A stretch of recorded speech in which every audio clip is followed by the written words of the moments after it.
I used to get really bad migraine headaches, debilitating. I would be trying all different kinds of medications and nothing would help, and then I'd just go up in the goat pasture and sit like on a yoga mat. And one day Obi came over, plopped himself down on my yoga mat, and he just sat next to me. He just started chewing his cud and like with the rhythm of my breath, and he was just very zen and like in the moment with me.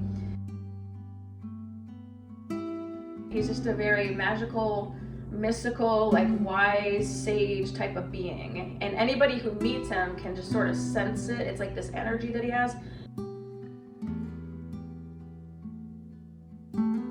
He taught all the other goats how to lay on the yoga mats and meditate with people. So sometimes when we have visitor days, that's what we do. We put the mats out, and our goats prefer to be on these yoga mats than the ground. So like maybe a little bit different from other goats.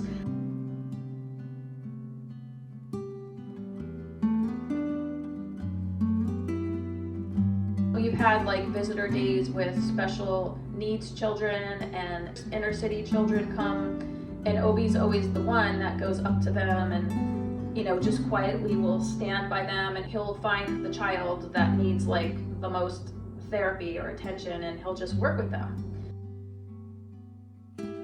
We've even had several people tell us that they've gone vegan after meeting Obi because they realize that he, you know, he's an individual. He's got this personality. He's no different than a cat or dog, and he's so hard to describe because he's all the things. Obi was the first goat or farmed animal that we welcomed to our sanctuary. He came from a 4-H farm.